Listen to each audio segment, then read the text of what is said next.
সীমান্তে কর্তব্যরত অবস্থায় জলে ডুবে মৃত্যু হয়েছিল কোচবিহারের মারুগঞ্জের বাসিন্দা এসএসবি জওয়ানের। জানা গেছে মৃত জওয়ানের নাম সমরেশ দাস। তিনি শিবচু এলাকার ৪৬তম ব্যাটালিয়নের সদস্য ছিলেন। শুক্রবার জলপাইগুড়ি জেলার মালবাজার মহকুমার নাগরাকাটা ব্লকে ঘটেছে এই মর্মান্তিক দুর্ঘটনা। ছেলের মৃত্যুতে শনিবার কান্নায় ভেঙে পড়েছে গোটা পরিবার। এসএসবি জওয়ানের মৃত্যুতে শোকাহত এলাকাবাসীরাও। জানা গেছে এসএসবি ৪৬তম ব্যাটালিয়নের আওতাধীন শিবচু সীমা চৌকিতে এএসআই পদে কর্মরত ছিলেন মারুগঞ্জের বাসিন্দা সমরেশ দাস।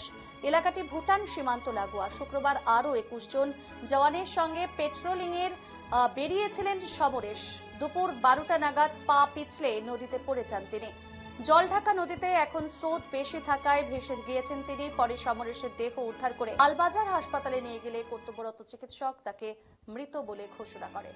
ছেলের এহেন মৃত্যুতে মুষড়ে পড়েছে গোটা পরিবার। শনিবার গ্রাম পঞ্চায়েত প্রধান থেকে স্থানীয় লোকজন সমরেশের বাড়িতে আসেন।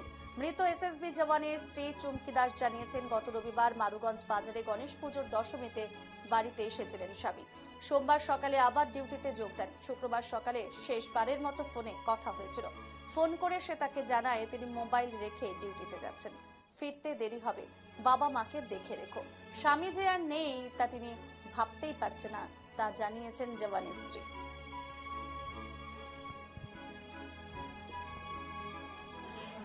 প্রতিদিন সকালে ফোন করে আমাকে ফোন করতে পারি, ঘুম থেকে উঠছো? আমি না মোবাইলটা রেখে আমি ডিউটিতে গেলাম, এসে তারপর তোমার সাথে কথা বলবো। আচ্ছা, এটাই শেষ কথা হয়েছে? শেষ কথা, আর কথা বলি না। আচ্ছা, কতদিন আগে আপনার স্বামী কাজে যোগদান করেছিল? আমি কিচ্ছু বলার আগে শেষবার কবে বাড়িতে আসছিলেন? সোমবারে। হ্যাঁ, সোমবারে গত সোমবার? আচ্ছা, সোমবার এসে চলে সোমবারে সকালে গেছে। রোববার দিন বিকেলে আসছে। রোববার দিন বিকেলে আসছে, সোমবার দিন সকালে গেছে। এই যে গত রবিবার আসছিল, গণেশ মেলা হয়েছিল যে উনি আসতে পারে না। আচ্ছা, এবং কালকে শেষবারের মতো আপনার সাথে কথা হয় যে ঘুম থেকে উঠেছো, ডিউটিতে যাচ্ছি, ফিরে এসে কথা বলবো। মোবাইল রেখে গেলাম, আপনাকে জল। কালকে কখন খবর পান আপনারা? 2টা তিনি খেতে বসি আর কি, আমার ছেলে মেয়েকে নিয়ে ক্যাম্প থেকে ফোন করে বলে কি যে ওনাকে পাওয়া যাচ্ছে, জলে ভেসে গেছে। এটাই শুনছেন। কি নাম আপনার স্বামীর? সোমবারের দিন রাত্রে কথা হলো, আমারে বাবা বাবা তুমি বাড়িতে কখন আসছো? আমি 6টার সময় এসে পৌঁছেছি। মেয়ের বাড়ি গেছিলাম, আসাম বর্ডারে কাপড় কিনে দিল, কাপড় দেবার জন্য পাঠান দিল। আমি নাতি নাতকুর বউরে নিয়ে যাও, সব কিনে যাও দিয়ে সোগা কাপড় চোপড় দিয়ে দিয়া তার মাঝে ওরে চেটে খায়। 12টার সময় ফোন করে কয় 6টার আগে কিন্তু বাড়িতে পরিবার সন্ধ্যাবাতি দেওয়া লাগবো, সন্ধ্যার আগে যাও। আমি ধরো 4টার সময় গাড়ি ছেড়ে আসা, একটু 6টা পরে 6টায় আমি পৌঁছে না। কালকে কখন খবর পেলেন, কি শুনলেন?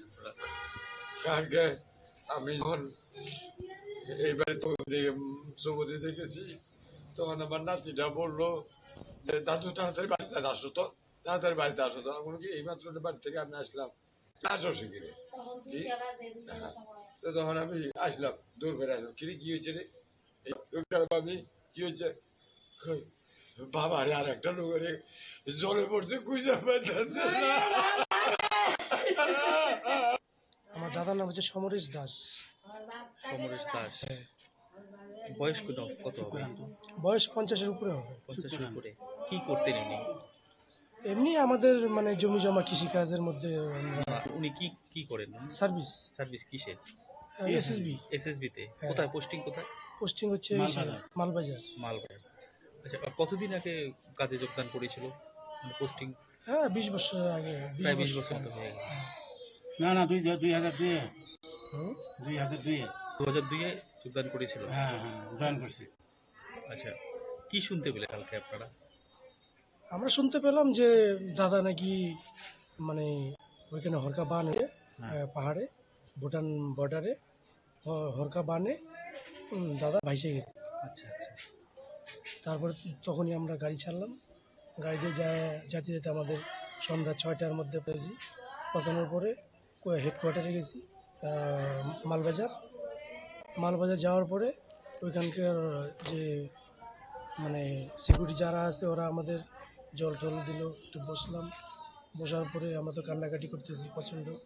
তারপর ওরা বললো যে এখানে নাই, আছে কোথায়, বলে যে এসে আছে হ্যাঁ হসপিটাল, মালবাজার হসপিটালে আছে। তারপরে ওনাদের গাড়ি থাকলো, ওনাদের গাড়ি নিয়ে আমাদের নিয়ে গেলো মালবাজার হসপিটালে নিয়ে যাওয়ার পরে ওখানে গিয়ে দেখেন? হ্যাঁ, তারপর দেখলাম ওই লকারে রাখছে। লকার খুইলে পরে বের করে দেখানোর পরে দেখলাম মাথাটা প্রচণ্ড ইনজুরি হয়েছে। পুরো থেতলে গেছে মাথা? হ্যাঁ, মাথাটা। আর এমনি বডি সম্পূর্ণ ঠিক আছে। ডিউটিতে যাওয়ার পথে হরপা বানে? হ্যাঁ, ডিউটি ভুটান বর্ডারে যাবো? হ্যাঁ, ভুটান বর্ডারে। ওই জায়গাটা, যে জায়গাটার ঘটনাটা ঘটেছিল সেই জায়গাটার নাম? না, আমরা ওটা বলতে পারবো, আমরা তো ওখানে যাইনি। মানে মালবাজার ওই এলাকাটাই আর কি, পাহাড়। হ্যাঁ, দেখুন, আমরা হঠাৎ করে কালকে 2টোর সময় খবরটা পেলাম। তো আমরা সাথে আমরা আসলাম এখানে তালাইতে আসলাম বাসভবনে। এসে আমরা দেখলাম মানে হরপা বানে ভেসে যায় এবং সে হসপিটালে সুপার স্পেশালিটি হাসপাতালে ভর্তি ছিল জলপাইগুড়িতে। তো আমরা সেই খবরটা পেলাম। তারপর থেকে আমরা বিভিন্নভাবে খোঁজখবর নিচ্ছি এলাকায়। দেখতেই পাচ্ছেন এলাকায় একটা স্তব্ধ, একটা সারা মারুগঞ্জ স্তব্ধ আছে এবং যারা আছে স্ত্রী সবাই একদম কান্না করছে, কান্নায় ভেঙে গিয়েছে এবং সারা এলাকা স্তব্ধ। এটা খুবই বেদনাদায়ক এবং খুব মর্মান্তিক একটা ঘটনা এটা। আমরা এই মুহূর্তে রয়েছি মারুগঞ্জ গ্রাম পঞ্চায়েতের মারুগঞ্জ বাজার এলাকায়। অত্যন্ত মর্মান্তিক এবং দুঃখজনক ঘটনা। আমরা যে বাড়িতে দাঁড়িয়ে রয়েছি, এই বাড়িতেই একজন এসএসবি জওয়ান, যিনি দেশ সেবা করতে গিয়েই হরপা বানে তার মৃত্যু হয়, এমনটাই আমরা পরিবারের তরফ থেকে জানতে পারলাম। পরিবারের তরফ থেকে যেটা জানা গেছে, তার নাম সমরেশ দাস, বয়স মাত্র 53 বছর। গতকাল কর্তব্যে ছিলেন তিনি। যেটা আমরা পরিবারের তরফ থেকে জানতে পেরেছি যে মালবাজারে তার পোস্টিং, 2002 সালের পোস্টিং হয়েছিল এবং ভারত ভুটান যে সীমান্ত, সেখানে তিনি কর্তব্যরত অবস্থায় ছিলেন। সেই কর্তব্যরত অবস্থায় থাকাকালীনই হরপা বান চলে আসে। সেই হরপা বানে একেবারেই ভেসে যান তিনি। প্রায় ঘন্টা 2-এর পর তার দেহ উদ্ধার হয়। সেখান থেকেই হাসপাতালে নিয়ে যাওয়া হয়। পরিবারের লোকজন খবর পেয়ে ঘটনাস্থলে জানতে যে সে মারা গেছে। খবর বাড়িতে পৌঁছানোর পরই কান্নায় ভেঙে পড়ে পরিবারের লোকজন। স্তব্ধ হয়ে গেছে গোটা মারুগঞ্জ। বাড়ির লোকজন একেবারেই সকাল থেকে কান্নায় ভেঙে গেছে। আশেপাশের লোকজন থেকে শুরু করে গোটা মারুগঞ্জ এই ক্যামেরায় মানিকের সাথে এস.এ. মজনু, তুফানগঞ্জ।